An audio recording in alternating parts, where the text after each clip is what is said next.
Mei, Reaper, and Doomfist are some of the most dominant DPS that have ever been in the game of Overwatch. In fact, they could fundamentally change the game around them and make winning feel impossible. In this video, we're going to be breaking down the top 4 tips at mastering anti-meta and give you 1 tip per character per role and 1 general tip against these dominant DPS so that you can master anti-meta and shut down these oppressive DPS again and again. Let's just jump right into it, shall we? First off, let's kick it off with Reaper. Now, Reaper is one of the most oppressive DPS in this entire game right now. He can easily interweave between you and your team, killing tanks and squishes alike. A dominating Reaper feels almost uncounterable due to his fast kill potential and his Wraith that bails him out of every single situation.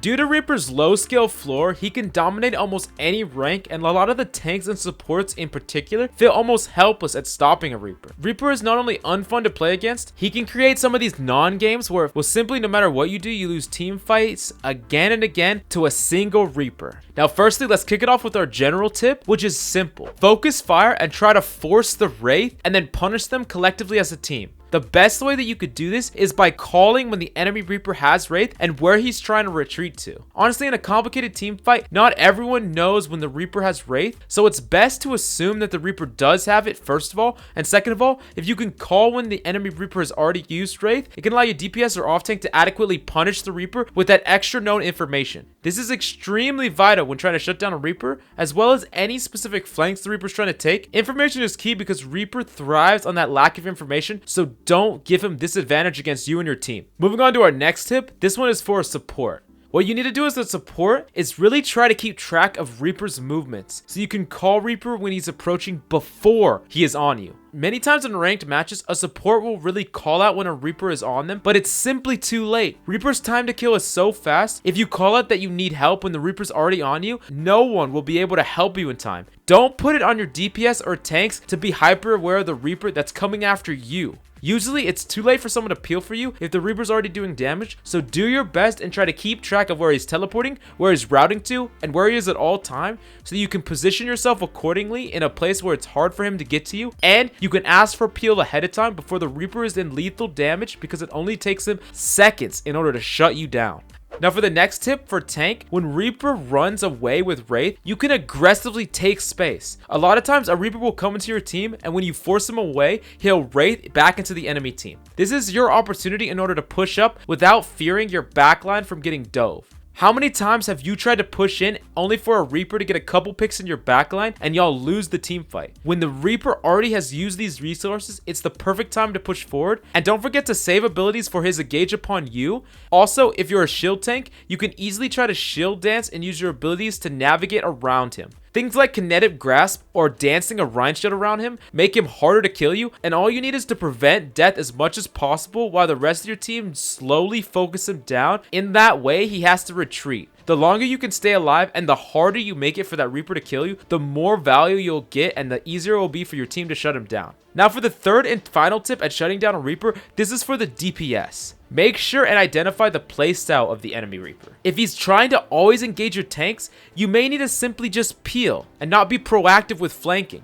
If you keep leaving your team over and over again, that Reaper is going to kill your tanks time and time again. Also, if the Reaper is constantly making aggressive flanks or playing in a certain way, try to pick up those habits. Often, it's a DPS's job to try to burst down a Reaper because they're one of the only characters that can actually burst through his lifesteal. You really need to try to enable your team and don't let this Reaper single-handedly dominate your whole team. You are the driving force to prevent this from happening, so make sure you do your job correctly. Now moving on to the next dominant DPS on our list, the Ice Queen herself, who's honestly one of the most frustrating DPS to play against in the entire game, Mei. Now, Mei is just so strong because she could dictate the entire game around her. Because of her wall, her inability to be punished, the fact she has 250 health, and the fact that her freeze still chains freezes, Mei is severely overtuned and completely dominant in almost every game she plays. That being said, we're going to run you through some tips to help you shut her down so that annoying Mei can go back to spawn and swap off that wretched character. The biggest tip I have for you when shutting down a Mei no matter what class you are is head on over to GameLeap.com. Our videos go in depth teaching you how to fundamentally counter every single hero in the game, and Mei in particular is a character that you need to shut down, and GameLeap.com has everything you need to help you accomplish this. If you're tired of losing to that one Mei again and again, come check us out and you'll start seeing a difference instantly in your ranked matches. Now the second biggest general tip I have for you is the fact that you can break Mei wall. This seems really obvious, but you'd be surprised time and time again no one actually breaks the Mei wall when their tanks get walled off. All you have to do is say, let's break the Mei wall, focus left side, and everyone shoot it together. Simply creating a crack in the Mei wall isn't that hard, and being able to get a certain amount of heals through the wall can allow your tanks to get healed up to maximum health. This is one of the biggest things that can separate, because getting that tiny bit of healing can allow you to heal up your tanks and reunite them with your team instead of them just dying and getting picked off. Even if more individual players focused Mei wall, this would lead to more teamfight wins. Don't let this be you who simply doesn't focus it at all and waits there till the wall goes down naturally. Now moving on to our next tip, we're starting off with support. What you need to do is try and distance yourself from Mei. Never get too close, as she can easily duel every single support in the game. Positioning is key here, so definitely keep yourself as far away from that Mei as possible. If you're a main healer, one of the biggest things that you could do is try to ultimate track the Mei. If you can relay to your team just how much ult charge the enemy Mei has, it can really help when calling engages or disengages. Getting walled off a couple of times, try to keep track. Maybe the Mei has ultimate. Trying to make a proactive play where you use tons of ults into a Mei that has ultimate can be a way that not only do you not get value out of your ultimates, but you lose the team fight even though you invested tons of ultimates, because Mei ult cleans y'all all up. Now for the second tip we have for tank, this is a big one. Don't let yourself get walled off, and try to always identify team compositions before blindly pushing in. It seems like the first fight on every single choke point is always an instant loss, because main tanks push straight in without actually looking to see if the enemy team has a Mei. Try to do some scouting and get information first before blindly pushing in the choke, because if you give up that first fight, that can already start the snowball that Mei creates, where she gets her ult and gets kill after kill, snowballing the whole game around her. A simple scout first before you push in can help you evaluate or create a plan in order to address the Mei without giving up a free team fight right off the bat. Now for our last tip, this is for a DPS. You really need to try and find alternate angles to contest the Mei to try to force out her abilities and allow your team to push in without her being able to get off that wall effectively. Characters that can flank in or go around high ground are the best things that you can find. Something like Genji can force a reposition from the Mei easily by putting a little bit of shurikens by jumping over the wall. A Hanzo can outright kill a Mei by jumping over the wall and headshotting a Mei waiting to put up a wall. There are tons of things that DPS can do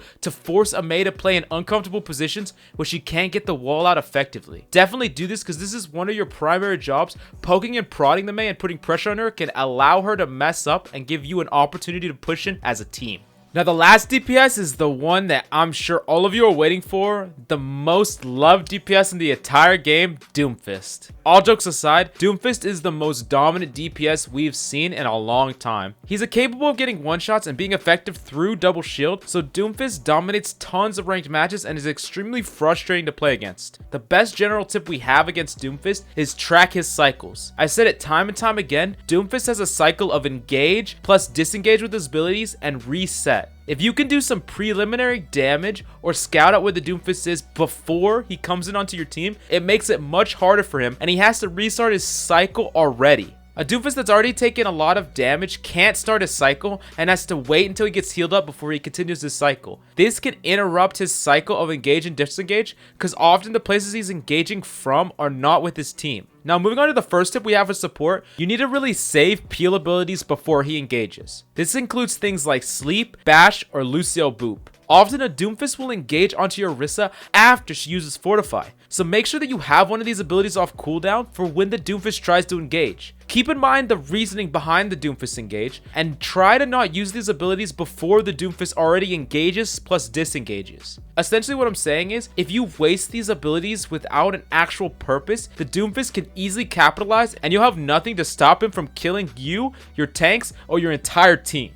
Now moving on to tip number 2, this is for the tanks. You need to try to take space and positioning where your back is not against a wall or your allies' backs are not against the wall. This means playing mid-space in a place where no walls are close by, especially a wall behind you opposite of where the Doomfist is coming from. If the Doomfist can't easily punch anybody into a wall, it makes punching into your team that much riskier, unable to get a one-shot, easier to heal up, and also plenty easier to punish the Doomfist. This is why you really need to take a look at exactly the spaces you're taking. If you're trying to fight a Doomfist into close corridors or places where there's a wall directly on your back, it makes it so easy for the Doomfist to easily punch into your team, punch someone against the wall, get a kill, and get out. Don't allow this, and often it's up to you as the tank to dictate where you route and what space you take, so definitely make it harder on the enemy Doomfist. Now the third and final tip is for the DPS players on your team. You need to time your engages with the enemy disengages by the enemy Doomfist. What I mean by this is talking about the cycles of Doomfist. If you want to make a proactive play, try to do it after the enemy Doomfist disappears or goes back to his team. Essentially, if you're something like a tracer, you don't want to be going for a flank play right off the bat. You want to be there to actually punish the Doomfist for engaging your team or force him back away. Then, if the enemy Doomfist wants to go back to his team, you can chase him down and try to secure a kill on him. Or you could try to make a flank play on someone else as the enemy Doomfist disengages. Essentially, what you're doing here is you're making sure that when the Doomfist comes in, you're there to punish him instead of being on a flank by yourself and letting the Doomfist run rampant. Remember, to fight against the Doom, it's an all hands on deck, and DPS are one of the only ways to actually burst down a Doomfist who's gaining tons and tons of shields. If you let a Doomfist run rampant, I promise you, no matter how much value you get on your hero, that Doomfist can kill your entire team. As DPS, it's your job to prevent that from happening because you're one of the primary damage dealers and punishers for that Doom.